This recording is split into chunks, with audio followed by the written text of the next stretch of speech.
Mike Amesbury. Question number 1. Thank you, Mr. Speaker. Mr. Speaker, this Friday marks 30 years since the bombing of Pan Am Flight 103 over Lockerbie. It was the biggest loss of life from a terrorist atrocity on UK soil. I know that the thoughts of the whole House will be with the families and friends of the 270 people who perished and all those whose lives have been affected. Mr. Speaker, may I wish all members and staff a Merry Christmas and a Happy New Year. And I'm sure that the whole House will want to join me in sending our warmest Christmas wishes to all our armed forces who are stationed overseas.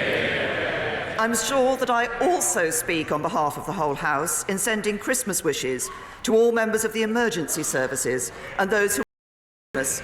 Their service and sacrifice is inspirational. Gratitude. Mr. Speaker, this morning I had meetings with ministerial colleagues and others. In addition to my duties in this House, I shall have further such meetings later today. Mike Amesbury. Yes, Mr. Speaker, I'd like to wish everybody here a Merry Christmas, the Prime Minister and all members of the House as well. The Prime Minister may recall that during the first Prime Minister's questions of 2018, I asked her to do more to support the victims of the leasehold mis-selling scandal. Can I use the last Prime Minister's questions of the year to ask whether she's done anything about it or whether she's going to kick it into the long grass, as she has done with the meaningful votes?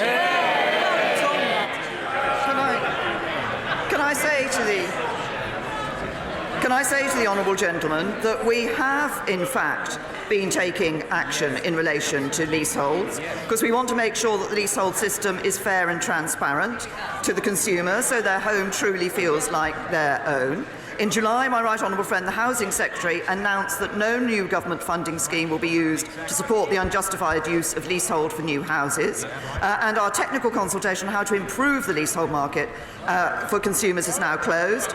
We've had responses from almost 1,300 people and organisations. We're analysing the responses and we will introduce legislation as soon as parliamentary time allows. Alberto Costa. Thank you, Mr. Speaker. Mr. Speaker, you will know that the issue of British nationals living in the EU and EU nationals living in the UK is a matter of the utmost importance to every member of this House. Given the comments made by the Prime Minister, her welcome comments when she came back from Salzburg about protecting the rights of EU nationals, at least those resident up until the 29th of March, in the event of no deal, can she confirm to this House that in the event of no deal, and I hope that won't be the case, that she will get a legally binding multilateral agreement with the EU on the issue of citizens' rights ahead of the 29th of March? Well, can I say my honourable friend is absolutely right, of course, and has consistently raised and championed the needs and concerns of EU citizens here in the UK. And our withdrawal agreement does guarantee those rights, and that's important not just for individuals but also for businesses. We're clear that in a no-deal scenario, EU citizens resident in the UK by the 29th of March 2019 will be able to stay and will be able to continue to access in-country benefits and services on broadly the same terms as now. That demonstrates our ongoing commitment. We obviously want to work with and are strongly engaging with EU counterparts to urge them to make the same commitment to protect the rights of UK nationals who are living in the European Union. We've been clear about the rights of EU nationals here in a no-deal scenario. We want the EU to do the same for UK citizens living in the 27. Jeremy Corbyn. Thank you, Mr. Speaker.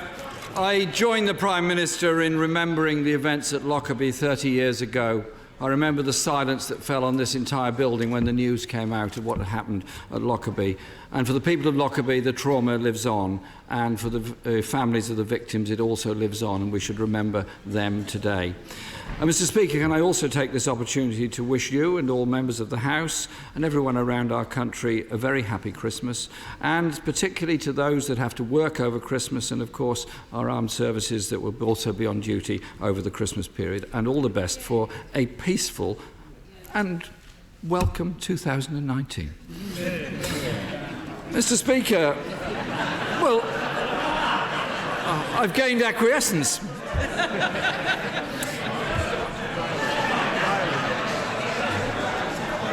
My Christmas good wishes do extend to everyone over there as well. However, until then, Mr. Speaker, I just have to say this. The Prime Minister has plunged this country into a national crisis. Yes. She refused Parliament the right to vote on her Brexit deal. Yeah. She said that she did that to seek further assurances. She failed. She's now claiming that she is still seeking further assurances, while all the time running down the clock on the alternatives. So can the Prime Minister explain to us when the European Council will meet to approve the changes that they have already ruled out?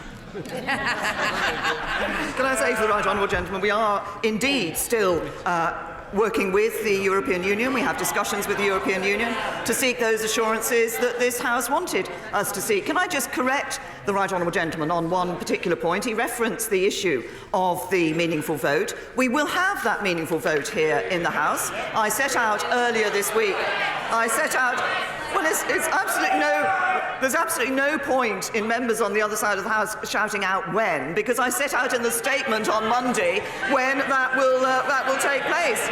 But can I just say to the right honourable gentleman, week after week he has stood here on this issue and talked about what he's against. He never says what he's for.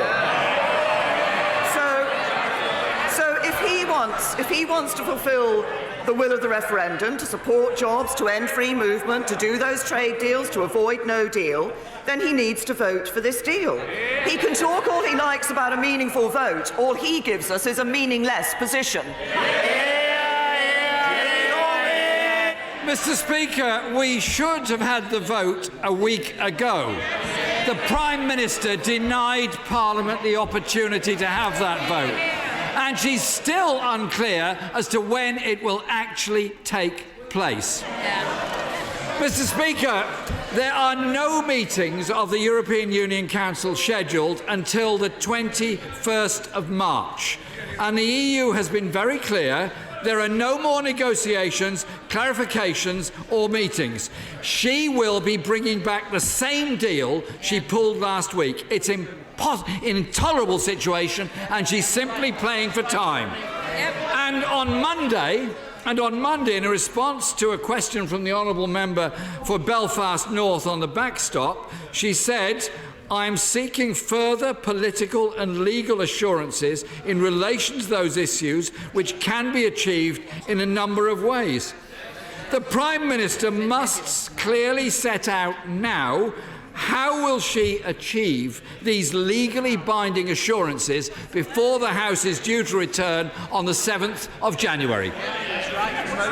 We will set out what is achieved in our EU discussions when we return in the new year, when we have had those discussions, when we bring those assurances back. But can I just say to the right honourable gentleman, he can get as angry as he likes about this issue, but it doesn't hide the fact that he has no Brexit plan. And I know it's Christmas. I know he's looked in his stocking, down the chimney, under the Christmas tree. He still hasn't found a Brexit plan. He has to accept his responsibility to deliver on Brexit. Order! You're normally, Mr. Yassin, a most composed, almost laid-back individual. You're becoming very hot-headed. I'm worried for your own sake. Calm down. Be a good fellow. The Prime Minister. The right honourable gentleman has to accept his responsibility for delivering on Brexit. And, there are some people that say that the Leader of the Opposition just going through the motions. What we saw this week is he isn't even doing that. Mr. Speaker, it's the Prime Minister who is supposed to be undertaking the negotiations. It's the Prime Minister that's failed to bring an acceptable deal back. And if she doesn't like doing it, then step aside and let somebody else do it.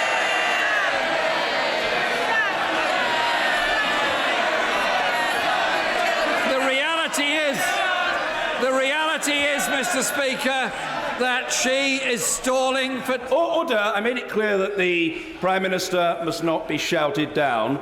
No one should even bother trying to shout down the Leader of the Opposition. It won't work against the Prime Minister, and it won't work against the Right Honourable Gentleman. End of subject. Jeremy Corbyn. Speaker, the reality is that the Prime Minister is stalling for time. There is still no majority for her shoddy deal in this House. It isn't stoical, it's cynical. Yes. And as the Honourable Member for East Surrey said, we have displacement activity designed to distract from last week's failed renegotiation. Yeah. The International Trade Secretary said, and I quote, "I think that it is very difficult to support the deal if we don't get changes to the backstop. I'm not even sure if the Cabinet will agree for it to be put to the House of Commons." So can the Prime Minister give us a cast iron guarantee the vote in this House will not be delayed yet again? Right, yeah. I say to the Right Honourable Gentleman, we have been very clear about the process that we are going through, and we have been very clear about when the vote will be brought back to this House. Now, of course, the details of that debate have to be discussed in the usual channels in the usual way. But the Right Honourable Gentleman made a response when I said he had a responsibility on delivering Brexit. Every member of this House has a responsibility to deliver on Brexit. This is because, and 80% of the votes cast for members of this House were for members of this House who stood on a manifesto commitment to honour the referendum and deliver on Brexit. And what people will say to the Right Honourable Gentleman, if he fails to recognise that he has a duty, as has everybody in this House, to deliver on Brexit, that once again he's just bottled it. Mr. Speaker, the Prime Minister didn't answer my question about a cast iron guarantee. She is the one that has denied Parliament the right to vote on this subject.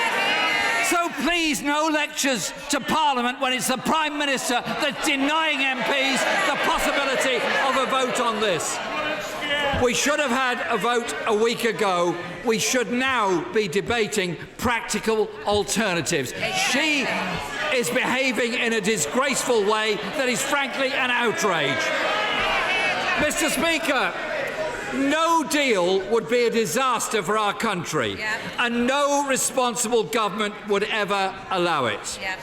Just 2 weeks ago, the Chancellor said preparations for leaving with no deal could not be done in a matter of months. They would take years to complete. No deal is simply not an option.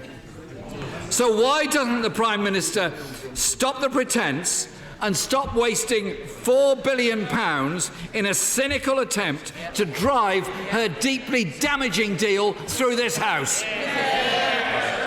If the Right Honourable Gentleman doesn't want to see money being spent on no deal, he's got an easy answer. Vote for this deal.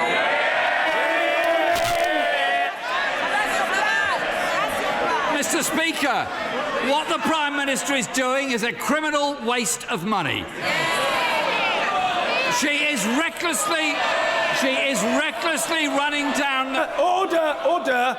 Order. In this House of Commons, where we're supposed to try to treat each other with respect, no one, under any circumstances, is going to be shouted down. So stop the attempted shouting down on both sides, abandon the juvenile finger-wagging which achieves precisely nothing, and let each other be heard. It's called the assertion of democratic principle. Jeremy Corbyn. Thank you, Mr. Speaker.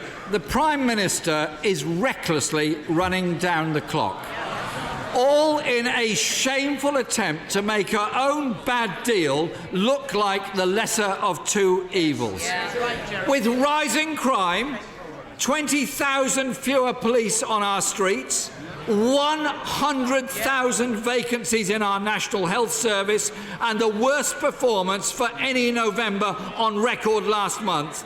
How can the Prime Minister justify wasting that money on no deal that cannot and will not happen?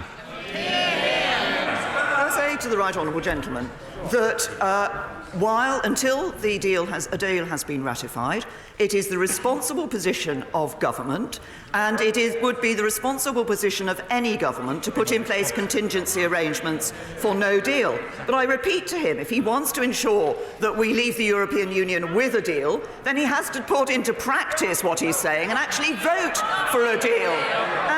And he talks, yet again, he talks about issues like the question of the number of police officers and money going into the police.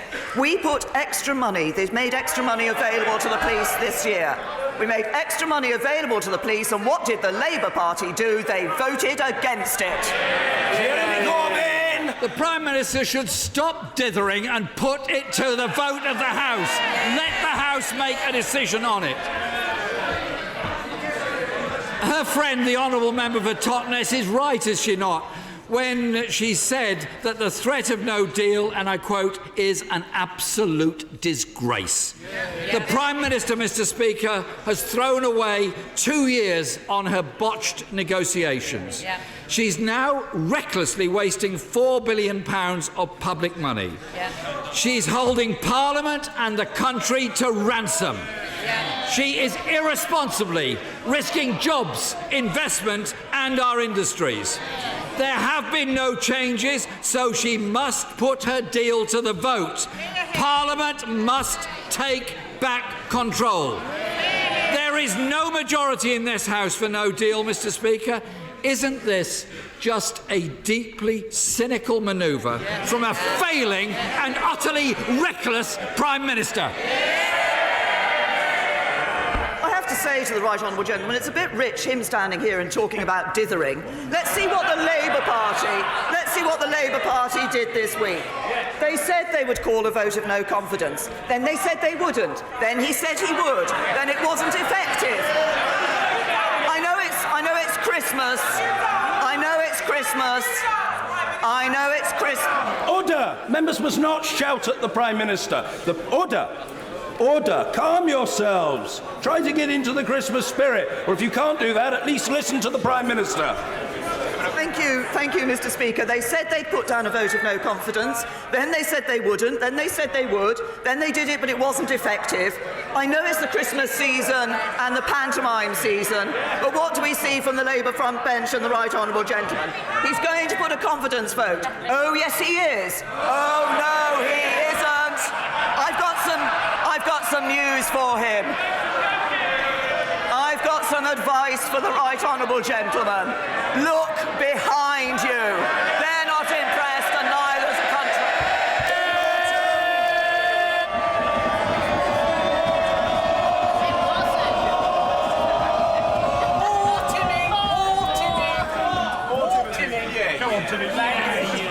Calm. Mr. Speaker, may I wish the Prime Minister a well-deserved Chequers chillax over Christmas before the start of the new panto season, but on the basis that there may be £39 billion going spare in the new year, may I give her my priority Christmas list? No. Justice for the 1950s WASPy women, genuinely fair funding for Harpres schools in West Sussex, addressing the estimated £2 billion shortfall in children's social care, and for good measure, a vote of absolutely no confidence whatsoever in Her Majesty's opposition. Can I thank my honourable friend for his good wishes? In fact, actually, I won't be at Chequers at Christmas, but I will take his good wishes to apply wherever I am at Christmas. Can I say to the honourable gentleman that, as he will know, obviously we are putting more money into social care and more money into the various issues that he, I know, is concerned about. But I do agree with him that I think if there is any vote of no confidence in this House, it should be with the Leader of the Opposition. Blackford! Thank you, Mr. Speaker. Can I associate myself with the remarks of the Prime Minister on the atrocity of Lockerbie? And can I wish you and everyone a Merry Christmas, a time to be spending it with friends and family. I look forward to spending it on the Isle of Skye. Mr. Speaker, the British Chamber of Commerce, the CBI, the EEF, the Federation of Small Business and the Institute of Directors, they represent hundreds of thousands of businesses, and today they have said their members are watching in horror at the actions of this government. Watching in horror, Mr. Speaker. This Prime Minister and the Conservative Party are not fit for government. With 100 days left on the clock, this government has failed businesses. It has failed members of this House, and it has failed citizens right across the UK. Will the Prime Minister move aside and put a vote to the people? Can I say to the right honourable gentleman, first of all, actually, I think what is causing concern for businesses is the fact that Parliament has not been able to come to a decision because people...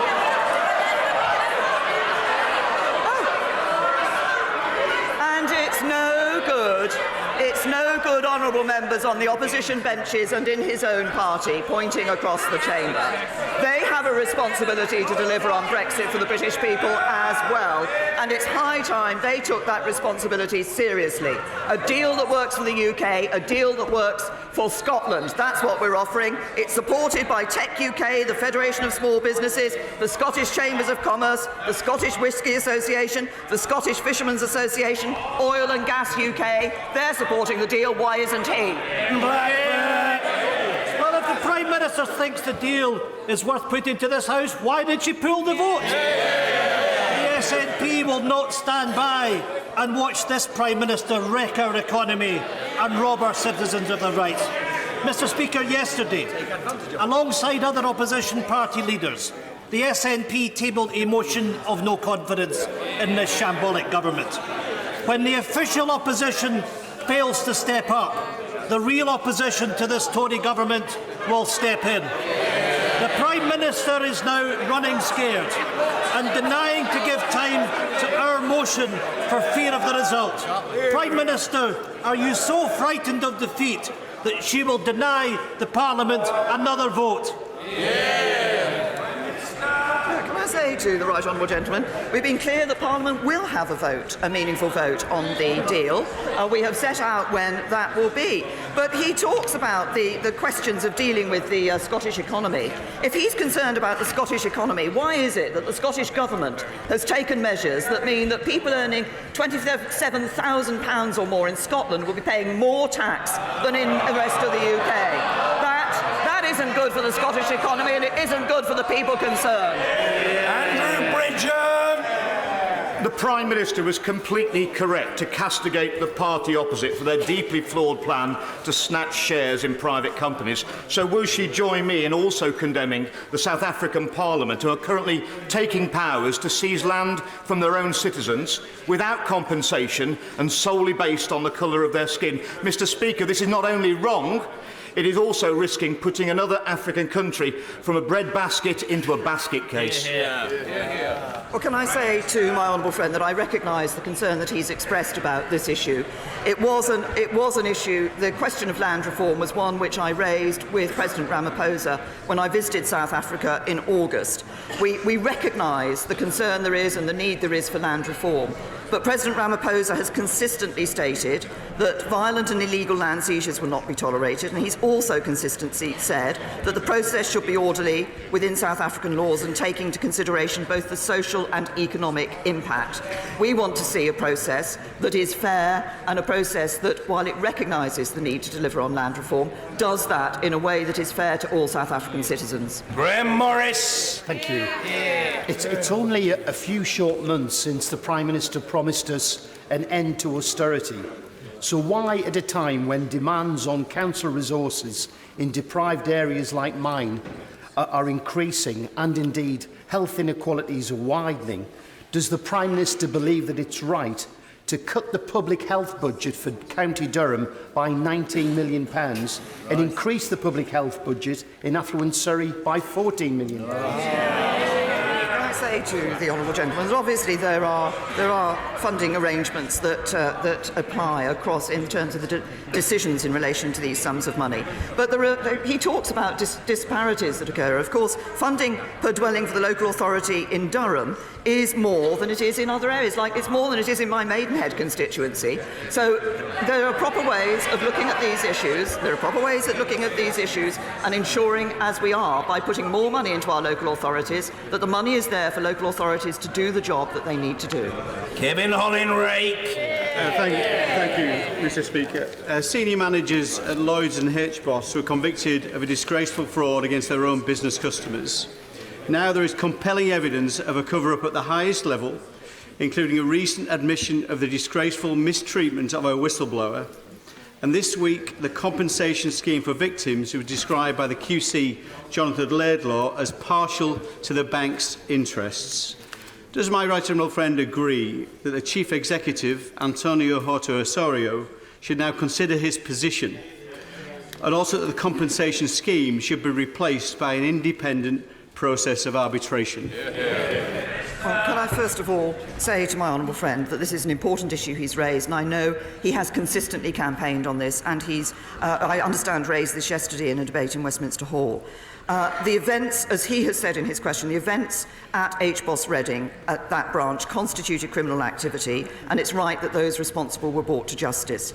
Now, decisions about whether to launch financial services conduct investigations are the responsibility of the Financial Conduct Authority as the independent regulator for the sector, and I understand they're currently conducting 2 investigations into the events at HBOS Reading, including the bank's communications with regulators following the discovery of the misconduct. Obviously, we look forward to the conclusions of these investigations, and I know my honourable friend will continue to champion the needs and the concerns of all those who found themselves recipients and victims of what was identified as criminal activity. Man! For almost 400 years, this country, almost uniquely in the world, has been a place of safety and security, and a place where Jewish communities have thrived. 2018, many in the Jewish community are questioning whether this will be the case into the future, and a disturbingly large number of young Jewish people are questioning whether they should remain in this country. Does the Prime Minister agree with me that 2019 has to be a year when we all stand up and be counted to ensure that those young Jewish people believe and stay in this country, wishing to contribute and no longer fearing for their future? Can I say to the honourable gentleman that I absolutely agree with him. Jewish people should be able to feel safe and secure in this country. I don't want, and I never thought I would see the day when Jewish people living in this country questioned whether they should stay in this country. I think this is a terrible state of affairs that we have come to. There's no place for racial hatred in our society. It's important that we all take every step to tackle it. I was very pleased to be able to host the reception as part of the recent groundbreaking Sarah conference organised by the honourable member in the APPG on anti-Semitism and the Anti-Semitism Policy Trust, looking at the twin evils of misogyny and anti-Semitism, but it is absolutely right when the honourable gentleman talks about the need for us all, every one of us, to stand up now, but to stand up as we go into the new year and say 2019 will be the year when we stand up and say there is no place for anti-Semitism or racial hatred in our society. Sir Roger Gale. Mr. Speaker, most members of this House on both sides are likely to spend much of the recess working, as will, I know, my right honourable friend herself. Given the cost in terms of staffing and security, can my right honourable friend think of any reason at all other than grandstanding for the early recall of Parliament?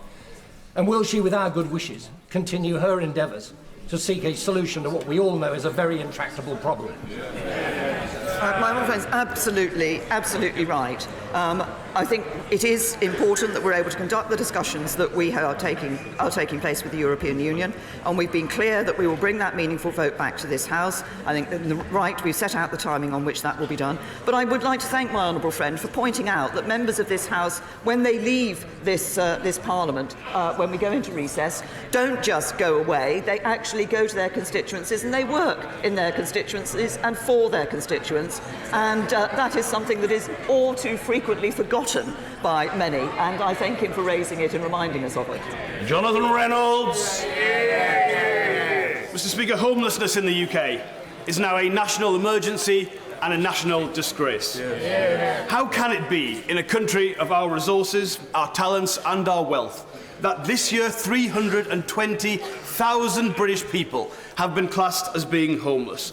Don't listen to your ministers, Prime Minister. You only need to go to any British city centre this Christmas to see just how bad this problem has become since 2010.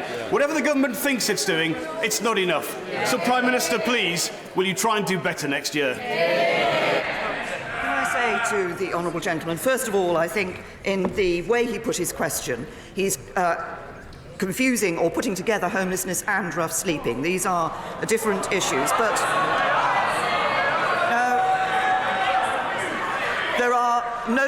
nobody should have to sleep rough on the streets of this country. That is why we are taking action against it. But he raises the wider issue of homelessness. Why is it that we have this wider issue? It is because governments, year after year, fail to build enough homes in this country. We need to ensure we are building those homes. That's what this government is doing.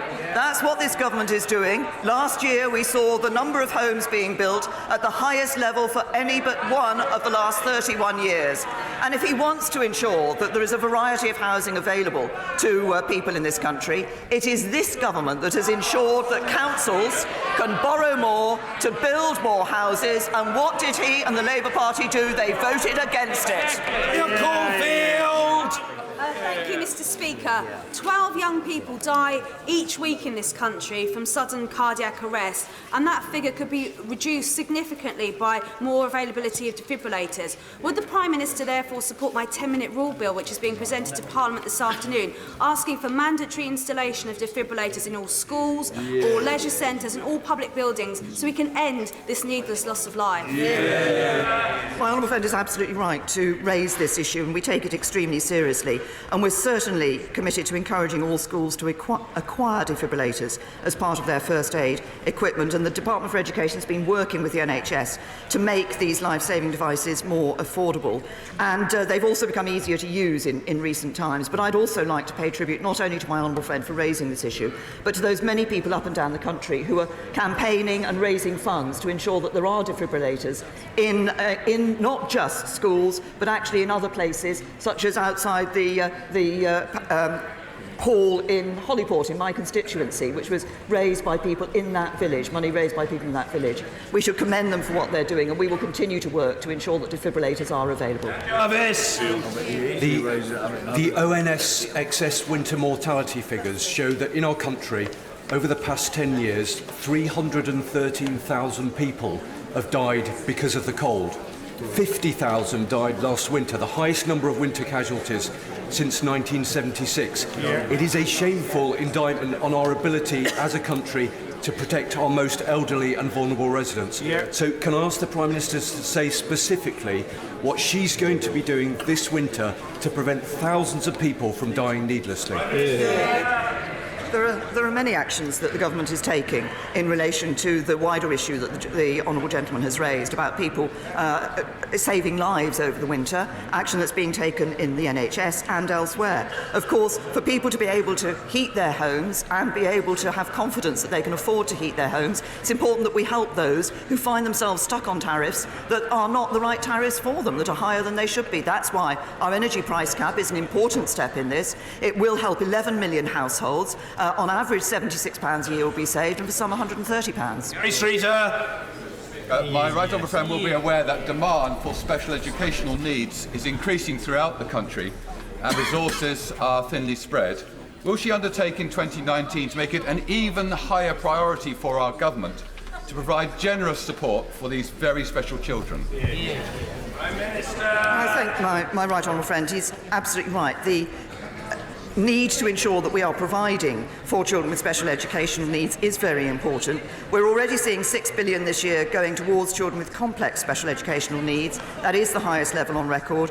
And we're also investing £265 million through to 2021 to create new school places and improve the existing facilities for children with special educational needs and those with disabilities. But it's also about the programme we have with our free schools that have opened 34 special schools so far, with a further 55 in the pipeline. That's providing for children with special educational needs, and we will continue to do so. Creasy. Thank you, Mr. Speaker. Yesterday, within hours of the Prime Minister green-lighting the no-deal preparations, my constituent contacted me to say that he had been sent a redundancy notice by his work directly as a result of the chaos this will cause. Her own figures show that any Brexit deal will leave us poorer, but no deal means a £24 billion hit to our public finances. The Chancellor Barracks, it's his own figures. Maybe. So can the Prime Minister tell my now unemployed constituent what public services she's going to cut, or what taxes she's planning to rise to deal with that hole? Or is she just going to leave it to one of her successors to deal with these problems? Can I say to the Honourable Lady, while the government is making contingency arrangements for no deal, of course what the government is working for is to get the agreement on the deal that has been negotiated with the European Union, such that we leave with a good deal for the United Kingdom that ensures that jobs are increased in this country as they have been over the last 8 years under a Conservative government. Dr. Sarah Wollaston. Will the Prime Minister join me in thanking all NHS, social care and emergency services who will be working over Christmas and the New Year? Imagine how many more of them could be employed if we weren't hemorrhaging billions preparing for a disastrous no deal. Could the Prime Minister end the uncertainty by ruling out no deal? And will she also end the uncertainty, please, by publishing the long-term 10-year plan for the NHS before we break for Christmas?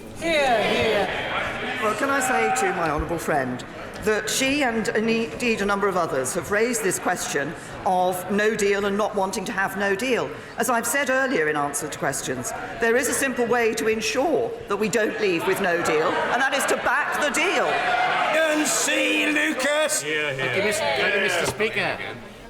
Motor neuron disease is terminal, but under this government, people who are diagnosed with this dreadful disease have to prove that they have a reasonable expectation of death within 6 months, or go through a process of assessment. Will the Prime Minister show some empathy, show some compassion, and take action with her new Secretary of State to end this dreadful state of affairs that she is presiding over? Can I say to the honourable gentleman, he obviously raises an important issue about those who have with motor neuron disease. I will note the point that he makes. I will inquire from the Department of Work and Pensions on these issues. Can I say to the honourable gentleman, what I'm saying to him is that I will look into the issue that he has raised and I will respond to him in writing. Justine Greening. Thank you, Mr. Speaker. The Prime Minister's sending Parliament off for a 2-week break at the very moment we have a Brexit crisis and no decisions. And our communities want us here representing them in Parliament. If we're not even back until the 7th of January, how can she possibly say that we're doing our job? And isn't the message to the British people, crisis? What crisis? We're in a very simple situation. I'm sure my right honourable friend understands. Parliament, members across this House raised some concerns in relation to, specifically in relation to the Northern Ireland backstop in the withdrawal agreement. We are having further discussions with the European Union on that matter to achieve the assurances, as I've said, political and legal assurances that will assuage those concerns, and then we will bring the vote back to this House. Chris Elmore. As the Home Secretary will not answer a rather straightforward question, yes or no, is it the Prime Minister's intention that her government will still reduce immigration to the tens of thousands? Yes. Dame Caroline Spellman! Merry Christmas. Mr. Speaker,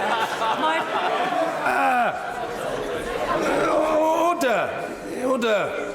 A bit of hush for a Midlands dame. Dame Caroline Spellman. Thank you, Mr. Speaker. My right honourable friend was sent a letter on a cross-party basis from those of us who have manufacturing workers and those who support them, who are deeply concerned about the impact of Brexit on their jobs. Would she agree that what would be the best way to avoid the unnecessary economic damage of leaving with no deal is to leave with a deal and protect those jobs? Well, can I say to my right honourable friend, she's absolutely right. Manufacturing industry has been clear with us that they want the country to leave the European Union with a deal that helps to protect those jobs. That's exactly what we want to do, and that is the decision that this Parliament will be faced with when we bring the meaningful vote back. Lillian Greenwood. Mr. Speaker, almost 1,000 Nottingham South residents have already responded to my Brexit survey. Only 7% back her deal, and more than 3/4 want to vote on Brexit if MPs can't agree. Hear, hear. She won't let Parliament have a vote, and she opposes letting the people have a vote. Aren't her attempts to dodge and delay simply costly and reckless? The Honourable Lady is wrong. She says that I won't let Parliament have a vote. Parliament will have a vote when we have conducted those further discussions with the EU. Anna Soubry. Much indeed, Mr. Speaker. Mr. Speaker, I'm afraid that the Prime Minister is wrong when she says that the choice that will eventually face this House is the choice between her deal and no deal. I gently say that no responsible Conservative Prime Minister, we are after all the party of business, would be so reckless as to take us out of the European Union without a deal. Will the Prime Minister now commit to this? Order. Some junior minister presumes to try to shout down the Right Honourable Lady. Not only unethical, Mr. Opperman, but always, everywhere, without exception, doomed to fail. Anna Soubry. It is a little dangerous as well, if I may say. Would the Prime Minister now commit to this? When her deal fails, as we all know it will she then commit to allowing this House to consider all the various options that exist to her deal by way of proper, meaningful votes as a matter of urgency, given the clock is ticking down? To my right honourable friend, the House will be having the meaningful vote that the House asked for. That meaningful vote will be on the deal that has been agreed and negotiated with the European Union, subject to, obviously, the further work that is being undertaken in relation to the assurances. But what I also say to my right honourable friend, and I've recognised her concern that she and others have raised about no deal, I come back to the point that the only way to ensure we don't leave with no deal is to ensure that we leave with a deal. Mary Glendon. Thank you, Mr. Speaker.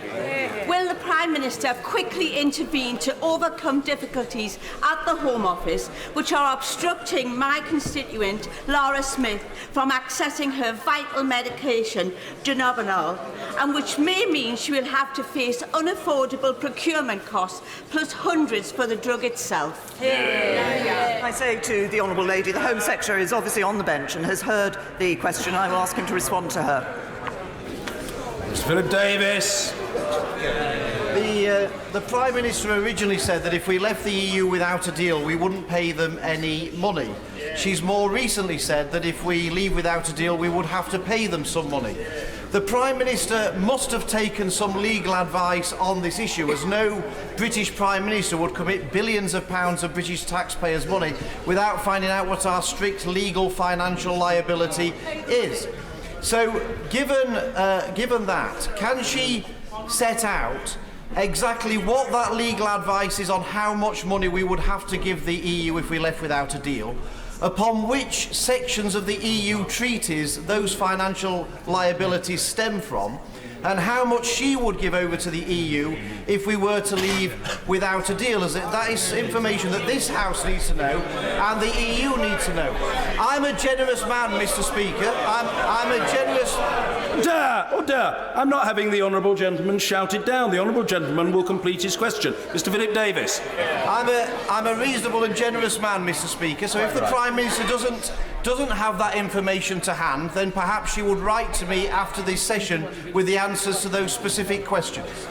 Can I say to my honourable friend that I don't have the answers to all of those questions straight to hand, and I will indeed write to him. Speaker Grant! Thank you, Mr. Speaker. Immigration from the European Union has significantly benefited my constituency economically, socially and culturally, as it's benefited all 650 constituencies in these 4 nations. The government's own analysis shows that cutting immigration from the European Union hurts our economy, and that's precisely what the immigration paper about to be published aims to do. Can the Prime Minister identify a single tangible benefit that my constituents will notice that could possibly compensate for lower earnings, lower standards of living and desperate staff shortages in our public services?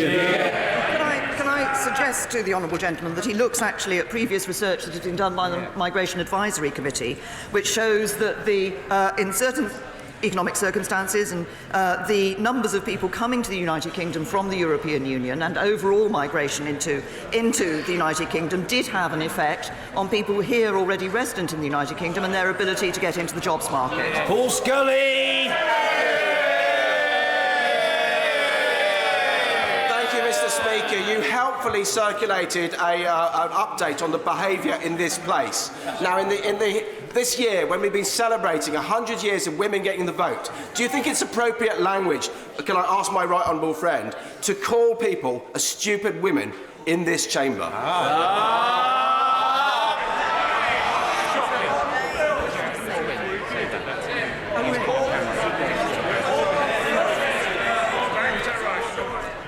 Can I say to my honourable friend that I think that everybody in this House, particularly in this 100th year anniversary of women getting the vote, should be aiming to encourage women to come into this chamber and to stand in this chamber, and should therefore use appropriate language in this chamber when they are referring to female members. Mr. Nigel Dodds. Thank you, Mr. Speaker. Can I join with others in wishing everybody a very happy Christmas and a peaceful New Year? And as the Prime Minister ponders over Christmas what might be done to get her withdrawal agreement through this House, can I urge her to consider the necessary changes that need to be made, not just assurances, in order to get somewhere with any realistic prospect of actually winning that vote. I hope the right honourable gentleman will forgive me if I say I will like to give him the reassurance that we will of course look at all the options that are available for dealing with the issues that have been raised. Order! No, points of order come after statements, as the right honourable gentleman is well aware. Thank you.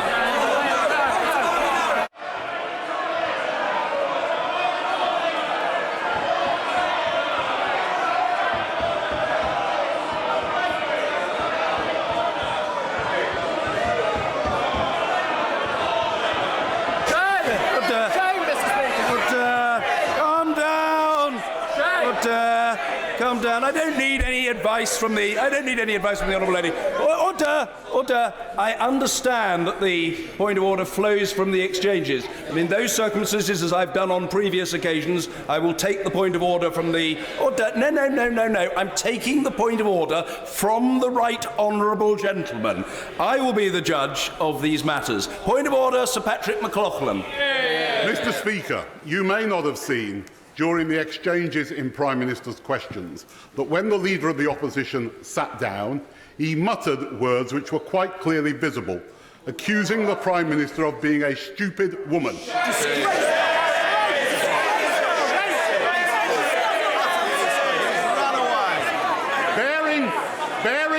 Bearing in mind, Mr. Speaker, the booklet that you issued this week, the words that the Leader of the Opposition said last September, would it not be appropriate for him to come back in the chamber and apologise?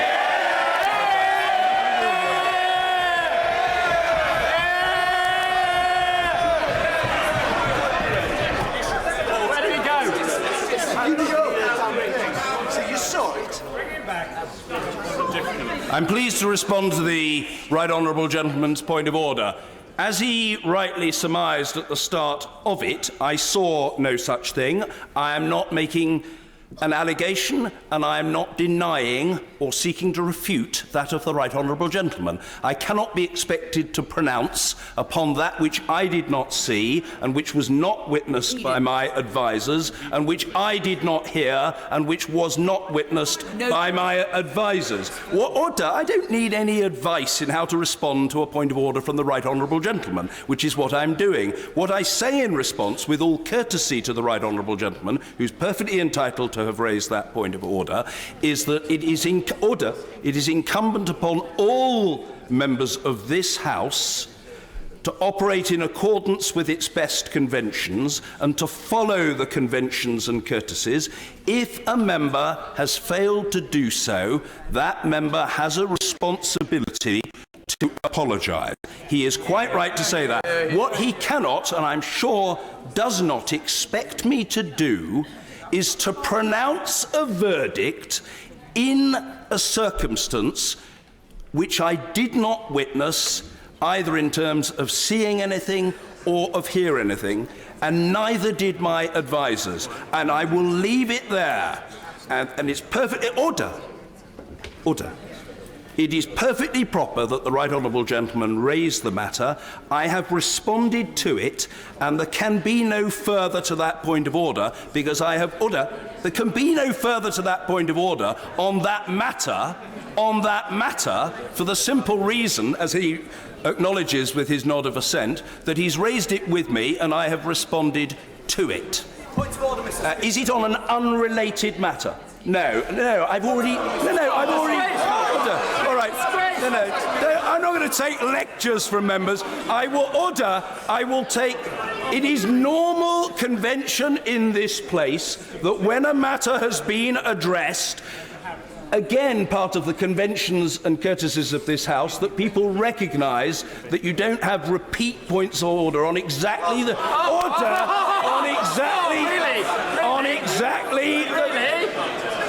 You don't have... You don't have repeat... You don't have repeat points of order on exactly this order on exactly...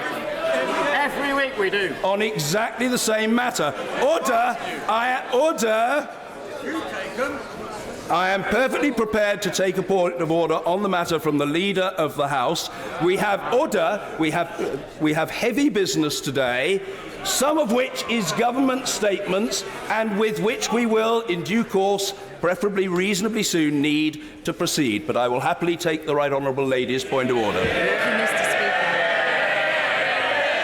Thank you, Mr. Speaker. I would just like to ask, after your finding there that individuals who are found to have made unwelcome remarks should apologise, why it is that when an opposition member found that you had called me a stupid woman, you did not apologise in this chamber? No. I'll deal with the point.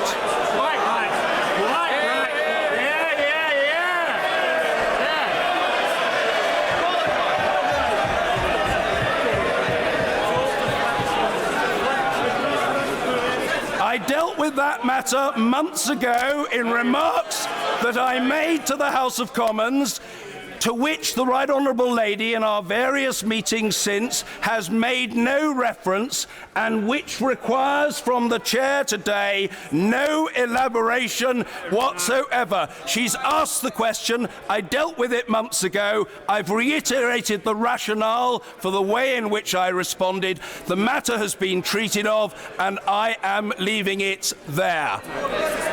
And if a point of order, Anna Soubry. Thank you very much, Mr. Speaker. With great respect to the Chair, I have to say this. If it was one of my male colleagues on this side of the House that had used that expression against a woman on the front bench on the opposition, you, sir, would take action immediately. This is not...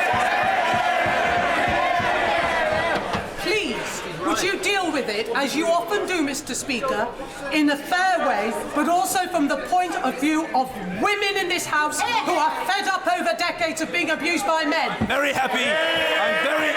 I'm very happy to deal with it. The Right Honourable Lady is absolutely right to say that if I witnessed an instance of the kind that has just been alleged, I would deprecate it unreservedly. It's no good people shaking their heads.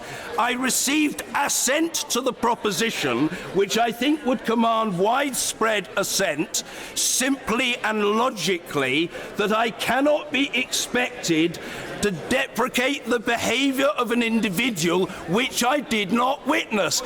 Order. If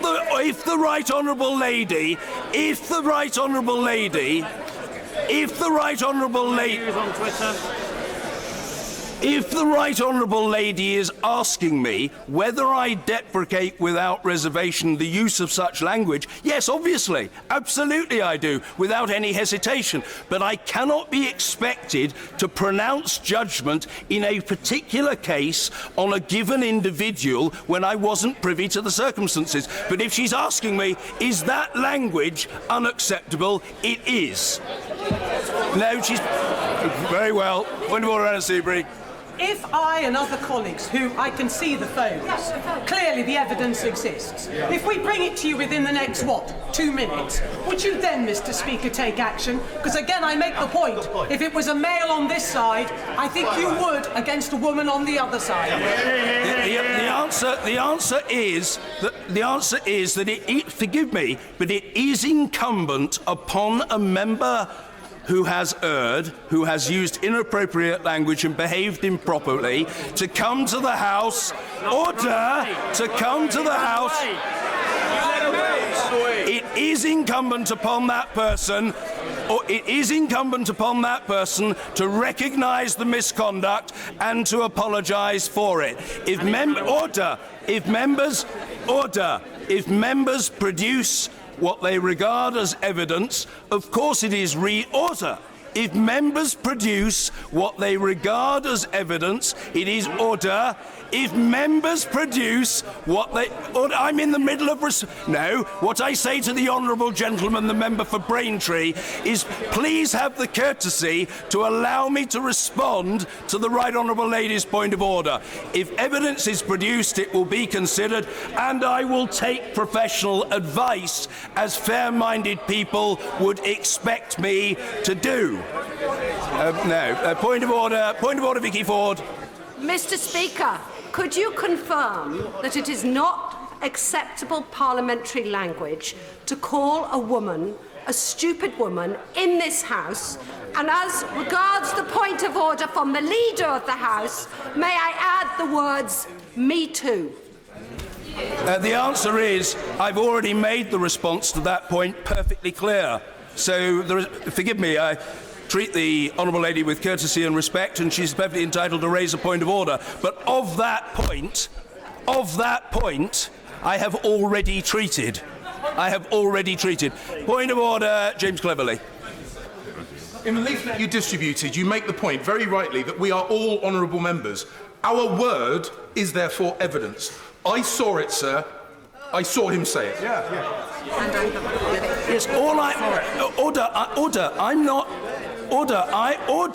I am not seeking to refute what the honourable gentleman is saying. I am simply saying I didn't witness it. The clerk of the House and the other clerks at the table didn't witness it. And I cannot be expected immediately, it's no good somebody waving something at me. I cannot be expected immediately to pronounce guilt or innocence. No, I can't be expected immediately to pronounce. I can't be expected. What I reiterate to the honourable,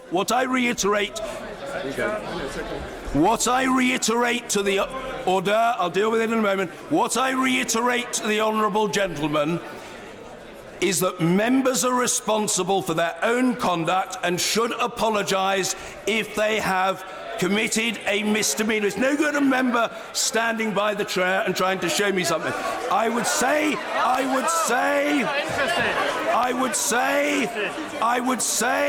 what I say to the honourable gentleman is that the Leader of the Opposition will have heard of the allegations that have been made,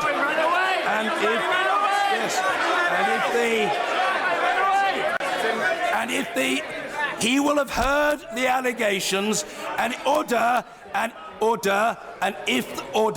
if the right honourable gentleman, in the light of those, chose to come to the House and to respond, I'm sure that would be appreciated by the House.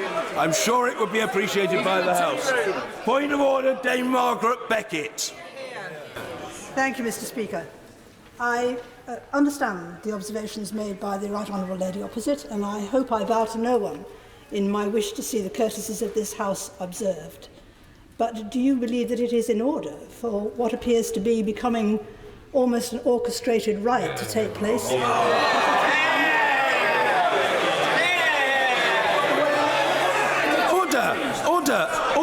Order. No, I'm sorry. Honourable and right... Order. Honourable and right honourable members have raised points of order, and they have been heard, and they have been answered. The notion that the right honourable lady stands to raise a point of order and is then shouted down is order. Don't know to me. That is exactly what an attempt was being made to achieve, and it's not going to work. Point of order, Dame Margaret Beckett. Certainly, Mr. Speaker, it does seem to me, and I have been in this House for some many years, that an attempt is presently being made to shout you down. There is much serious business before this House, and I would be astonished if a single one of our constituents does not view these scenes with utter contempt.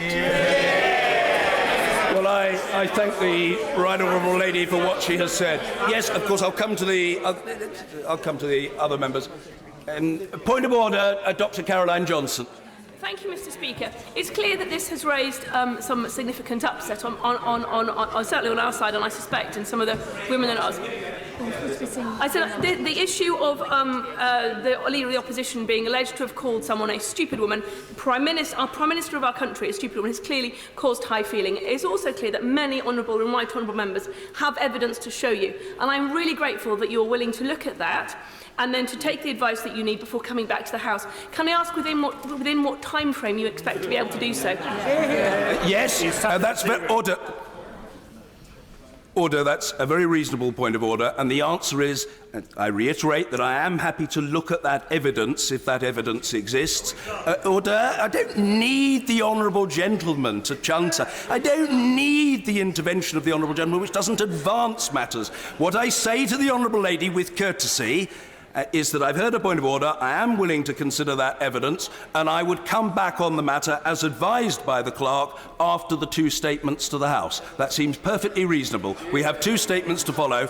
If the evidence exists, it can be looked at, and a response can be provided, and we can take the matter from there, but it can perfectly reasonably wait and should sensibly do so until the 2 statements have been delivered to the House and questioning has taken place on them. Point of order, Sir Oliver Heald. Mr. Speaker, I'm grateful to you for looking at the evidence. I think they call it VAR in football. But when you come back, would it be possible for the House authorities to have contacted the office of the Leader of the Opposition to make sure that he's present to hear your ruling? Let's wait to see.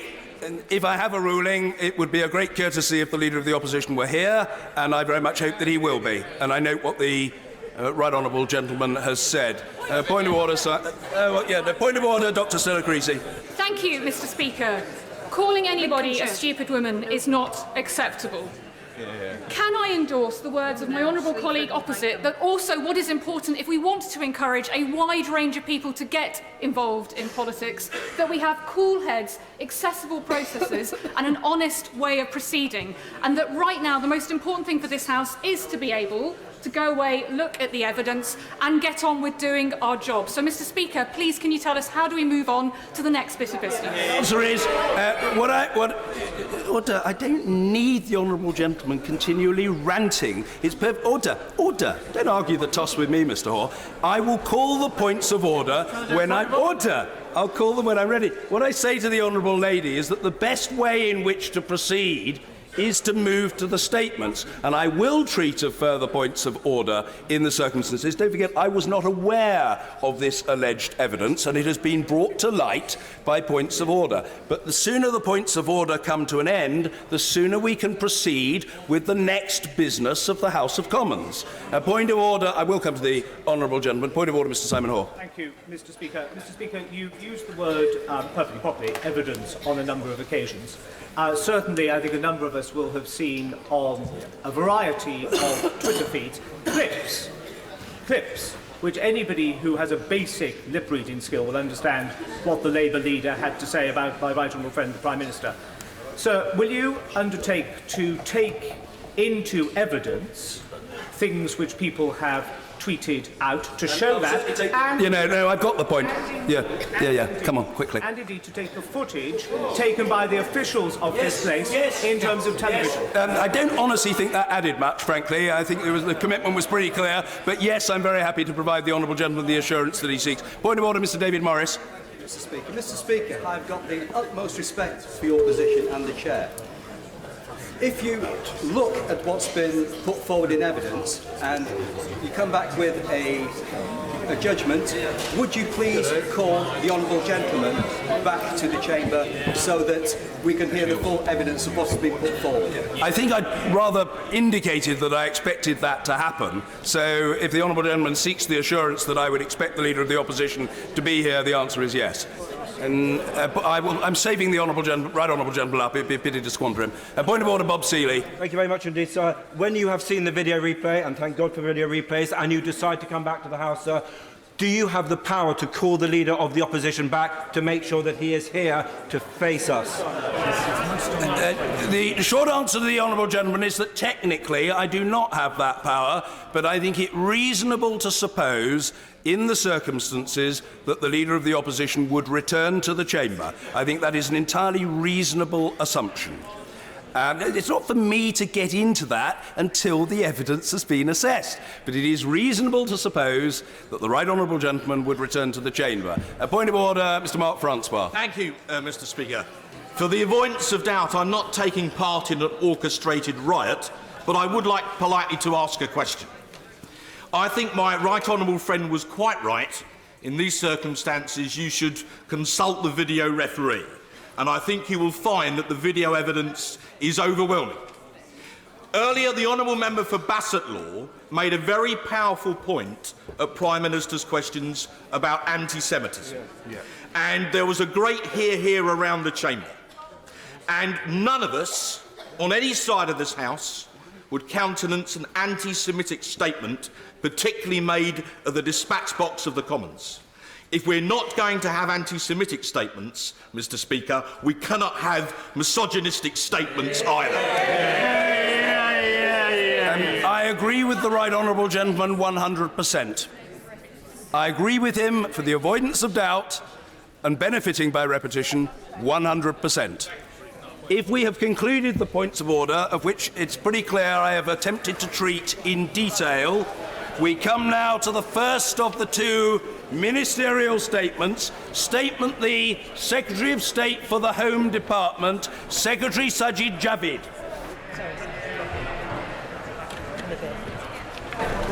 With permission, Mr Speaker, I would like to make a statement about the UK's future border and immigration system after we leave the EU. We all heard the public's concerns about immigration in the run-up to the EU referendum. These were concerns held by many voters on both sides of the debate. The result of that referendum was clear. The UK will be leaving the European Union on the 29th of March 2019. This means that we can end freedom of movement, so that for the first time in more than 40 years, we will be able to say who can and who cannot come into this country. This is a historic moment, but let's be clear. The United Kingdom has a proud history of being an open and welcoming nation, and this will not change. As a son of immigrant parents, I know full well the contribution they, like many other migrants, made to the community that I grew up in. We recognise and value the contribution of immigration and the contribution it has made to our society, our culture, our economy and our communities, and this cannot be overstressed. How it has helped to deliver, for example, vital public services. It has brought new perspectives, expertise and knowledge, stimulating growth and making us all more tolerant, outward-looking nation that we are today. Britain is going to stay open for business. We will continue to welcome talented people from every corner of the globe. And we have been very clear to the 3 million EU nationals already here. We value hugely the contribution that you have made to this country. Deal or no deal, we want you to stay and we will protect your rights.